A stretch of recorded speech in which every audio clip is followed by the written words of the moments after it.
My wife cheated on me with our lawyer, then stole $200, $0 from our joint account during the divorce. Now she's claiming I'm the one trying to con her out of everything, and the court's about to award her our family home and savings while I'm left bankrupt. I never thought I'd find myself in a situation like this, honestly. I always believed I had a pretty stable marriage with Lisa. We'd been together for over 10 years, married for 6, and I thought we were solid.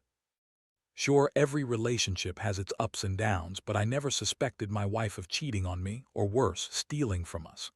The signs started small at first. She'd be late coming home from work more often, claiming she was working late or meeting with clients, but her phone was always glued to her hand and she'd get defensive if I asked who she was texting. Little things, really. I brushed it off, told myself she was just busy or maybe just stressed, but then came the bigger signs. One afternoon, I was in the house working on some paperwork when I noticed her phone buzzing nonstop. It was an unknown number, but I saw the name David pop up multiple times. My stomach sank. David is her lawyer. She'd hired him during our divorce proceedings, supposedly to handle the legal stuff.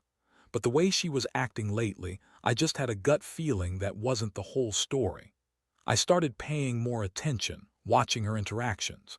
She'd leave her phone around more often, and I caught her deleting messages, something she'd never done before. The way she dodged my eyes when I asked about her phone or her meetings made me suspicious. Then I caught her. Not in the act, but enough to make my blood run cold. I was going through our bank statements to prepare for the divorce, and I noticed a withdrawal, $50, made from our joint account. I knew we didn't have that kind of money lying around. I called the bank, and they confirmed it was transferred to an account under her name. I looked at the details and realized she'd been siphoning money out for weeks. My mind raced. How could she do this? We had set up that account together, and I always believed she was honest, even if she was bitchy and manipulative at times. The betrayal hit hard. I confronted her that evening. She was sitting on the couch, scrolling through her phone like nothing was wrong. I threw the bank statement on the table and asked her what the hell was going on. She looked up, that fake smile plastered on her face, and said, "Oh, it's just some business investment. I told you I was considering starting a side gig." I could see the lie in her eyes. I pressed her and she snapped at me, saying I was paranoid, that I didn't trust her and that I was just trying to start a fight. But I knew better. I knew she was hiding something, and I could feel it in my gut. The way she avoided my eyes, the way she suddenly got defensive about every little thing. That night I couldn't sleep. My mind kept circling back to the money, to her lies, to the way she'd been acting. I felt betrayed, angry, hurt, like I'd been punched in the stomach repeatedly. How could she do this to me, to us? The woman I loved, the woman I thought I knew, was secretly screwing around with our lawyer and stealing from our family account. I never imagined I'd be in a situation where my wife would betray me so completely, and honestly, I was lost in a whirlwind of confusion and rage. I kept asking myself if I'd missed the signs, if I was just blind or stupid. But deep down, I knew this was just the beginning of something darker. I had no idea how deep her lies went, or how much worse it was going to get. The next few days felt like walking through a fog. Every time I looked at Lisa, I saw a stranger. Her smile was different, her eyes often darted away when I tried to talk to her. I kept replaying everything in my head. The late nights, the secret calls, the way she'd brush off my questions with that bitchy smirk. It was like I'd been hit with an emotional sledgehammer, and I couldn't shake the feeling that I was living with a complete stranger. The more I thought about it, the more I realized how much she'd been hiding from me, and it made my stomach churn. One night, I decided to dig a little deeper. I knew she had a legal appointment scheduled. She'd told me it was just some routine paperwork with David, but I had my suspicions, so I followed her there. I parked a few blocks away, kept my distance, and watched her walk into the law office. My heart was pounding. What was I going to find? I didn't expect to see her sneaking out an hour later with David, her lawyer, looking unusually close. They were laughing, joking, even like they were old friends. I saw her hand brush his arm, and that was the moment I knew for sure she was having an affair with him. I couldn't believe it. My wife cheating on me with our lawyer. the guy I'd trusted to help us through the divorce and maybe more. That was the betrayal that cut deepest. How could she do this to us? I felt sick. I wanted to confront her right then and there, but I knew better. I had to plan my next move carefully. The following days, I started gathering evidence. I hired a private investigator just to be sure. I didn't want to jump the gun, but I needed proof. Turns out I wasn't wrong. The pie confirmed what I suspected. Lisa and David had been seeing each other for months. They'd been meeting at his office, staying late, sometimes even sneaking out together. It was a full-blown affair. And the worst part, during the divorce negotiations, I discovered she'd secretly transferred another $150, $0 from our joint account into her personal account, money she'd been siphoning off while I was clueless, probably to fund her secret life with David. I was furious. I felt like I'd been played for a fool. My wife, the woman I'd sworn to love and protect, was now just a con artist and a cheat. And David, her lawyer, was complicit in this mess. I couldn't believe how deep the betrayal was. It wasn't just the affair. She'd stolen a fortune from us, and I had no idea how much more she might have taken or planned to take. I remember sitting alone in my house, staring at the walls, trying to process everything. I felt betrayed, humiliated, and incredibly angry. How could she lie to me so effortlessly? How could she betray everything we ever built? I kept asking myself if I'd missed the signs, but honestly, I didn't think I'd been blind. I just never thought she'd go this far. My mind kept racing. How do I stop her? How do I get my money back? More than anything, I felt like I'd lost control of my own life, and I didn't know if I could ever trust her again. That night, I stayed up for hours, going over everything I'd uncovered, trying to figure out my next move. I knew I couldn't just confront her again. She'd deny everything, twist the story, and play the victim. No, I needed a plan. I needed proof, and I needed to make her pay for what she'd done. I'd always believed in justice, but this was personal now. I was determined to get to the bottom of it, no matter what it took. After I confirmed everything, her affair with David, the stolen money, the secret transfers, I knew I had to act fast. The divorce was already in motion, but I realized that if I didn't get ahead of her, she'd spin her lies and manipulate the court to her advantage. I started gathering every piece of evidence I could find: bank statements, emails, texts, even recordings of her phone calls with David. I made sure everything was backed up and organized, knowing she'd try to lie her way out of it. One afternoon, I sat down with my lawyer, Mark, and laid out everything I had. He was cautious but impressed with the evidence I'd collected. We discussed our options: how to expose her lies, how to protect what was rightfully mine, and how to make sure she didn't walk away with everything. Mark told me that legally, we could challenge her claims, especially since she was trying to hide assets and manipulate the court. But I knew it wasn't just about the money anymore. It was about justice, about making her face what she'd done. That night, I decided to confront Lisa directly. I didn't want to do it in anger, at least not at first. I wanted her to hear the truth straight from me. So I sat her down and told her I knew everything. Her face froze for a second, then she shot back with her typical bitchy attitude. "You're just trying to ruin me," she snapped. "You're jealous, insecure, and trying to control everything." But I wasn't buying her lies anymore. I told her that I had proof of her affair, her theft, and her manipulation, and that I wasn't going to let her get away with it. Her reaction was classic. She started crying, claiming she loved me, that she was just stressed, that she didn't mean for things to get out of hand. She said she was sorry, that she'd changed, that she'd never do it again. But I saw through her. I knew she was just trying to save her own ass, to spin the story so she looked like the victim. I felt a mix of disgust and anger. How could she lie so easily? How could she betray everything we had built? My mind was racing. She was a liar, a thief, and a manipulator. I realized I couldn't trust her anymore, and I knew I had to do something drastic. I also found out that she'd been planning to move out of the house with some of the stolen money. She'd already talked to a realtor, and I caught wind of her trying to put the house on the market. That was the final straw. I couldn't let her walk away with everything.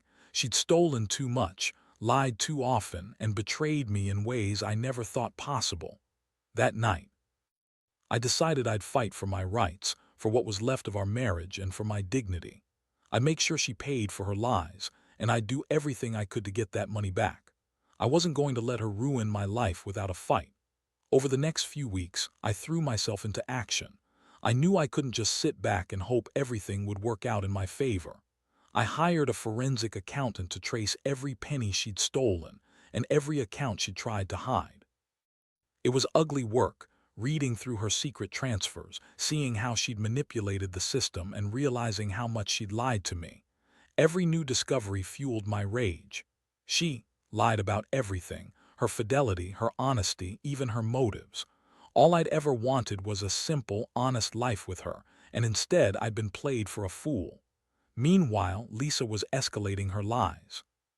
She started claiming I was the one trying to con her out of everything, that I was the manipulative one trying to control her. She even hired her own lawyer, a slick guy named Todd, who was clearly working to spin her story. She'd call me paranoid, accuse me of stalking her, and say I was just trying to ruin her reputation. But I had proof, so much proof that her claims fell flat. Yet her tears and accusations kept coming, trying to paint her as the victim. It was infuriating. How could she be so cold, so manipulative? One day, I found out she was planning to take the house, the savings, everything. She'd already contacted real estate agents, and I knew she was trying to get out before I could intervene. That's when I decided I had to act decisively. I filed a motion with the court, demanding a freeze on any sale of the house and the assets. I also brought in my forensic accountant to present evidence of her theft, which would give me a better shot at reclaiming what she'd stolen. It was a fight, and I knew it was going to get ugly. But I was determined to stop her from walking away with my life savings, my home, and whatever dignity I had left. The court hearing was a nightmare.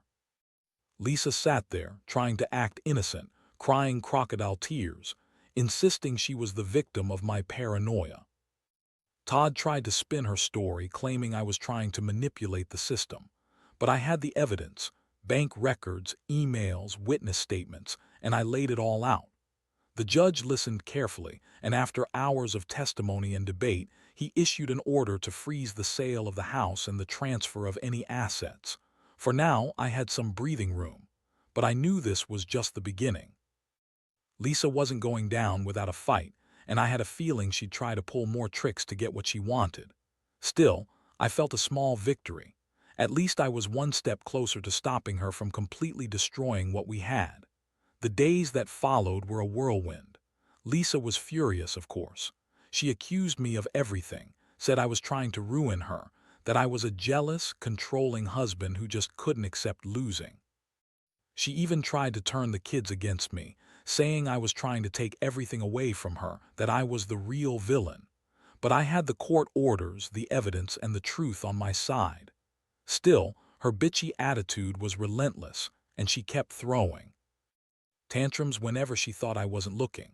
What really pushed me over the edge was when I found out she had been secretly contacting the lawyer Todd behind my back, trying to get him to withdraw the court orders. I caught her on her phone, texting him late at night, trying to set up a meeting to discuss a settlement. That was the last straw. I knew she was scheming, trying to find ways around the legal system. I immediately reported her to my lawyer, and we filed a motion to hold her in contempt. I wanted her to see that I wasn't going to let her manipulate her way out of this. Meanwhile, I kept digging into her accounts. I found more transfers, another $30, $0 here, a few thousand there, hidden in various shell companies and accounts she'd set up. It was like peeling away layers of an onion. Every time I thought I had a handle on everything, she'd come up with another scheme to hide her assets. I started to realize how deep her lies went, how much she'd planned all this. It wasn't just a spur-of-the-moment affair. This was calculated, cold, and ruthless. One night, I caught her trying to access a safe deposit box she'd opened under a fake name. I broke into her email and found plans to move a significant chunk of money offshore. That's when I decided I'd had enough. I contacted a private investigator again, this time to track her international transactions. I knew she was planning to disappear, to leave the country with whatever she could salvage. I couldn't let her do that, not without a fight. I contacted my lawyer immediately, and we filed an emergency motion to freeze her international accounts and prevent her from leaving the country. The court granted the motion, but I knew it was just temporary. Lisa was angry, bitter, and desperate. She was already spinning more lies, claiming I was trying to ruin her reputation, that I was the one who'd been unfaithful all along. She even accused me of trying to con her out of her rightful share. It was all bullshit, but the damage was done. I was exhausted, emotionally drained from fighting her every step of the way, but I also felt a strange sense of clarity. I realized I'd been blind for too long, trusting her even when I should have seen the signs. Now I was fighting for what was rightfully mine, my dignity, my money, my home, and I was determined to win this war no matter what it took. In the end, all the chaos, the lies, the deception, it's like I've been living in a nightmare I couldn't wake up from. The court battles, the endless documents, the hidden accounts, the accusations flying back and forth, they've all taken a toll on me. But I've also learned a lot through this mess. Mostly, I learned how dangerous it is to trust someone blindly, especially when they're willing to lie and steal their way through life. Lisa wasn't just unfaithful. She was a con artist, a thief, and a master manipulator, and I was just a pawn in her game. What's worse is realizing how she tried to spin the story, how she played the victim to everyone around her. She's still insisting I'm the bad guy, claiming I was controlling, jealous, and trying to con her out of her rights. But I see through her now. I see her for what she really is, a woman who threw away her integrity for a quick thrill and a bigger paycheck. I've had to rebuild my life from scratch, and honestly, it's been one of the hardest things I've ever done. But I also feel a strange sense of relief. I'm finally free from her lies, her manipulations, and her betrayal. The house is now in my name, and I've managed to recover a significant portion of the stolen money, though I lost a lot in the process. The divorce is final, and I'm trying to piece my life back together. It's not easy, and I won't pretend I don't carry scars from all of this. But I've learned a few things.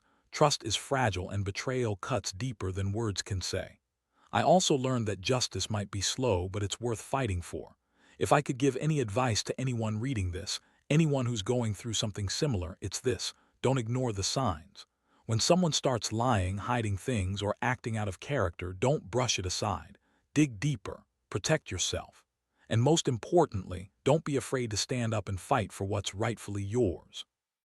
Because in the end, honesty and integrity matter more than any shiny object or fleeting pleasure. And if someone betrays you like Lisa betrayed me, remember, you're stronger than you think. Trust your gut, gather your evidence, and fight for your peace. That's what I plan to do from here on out.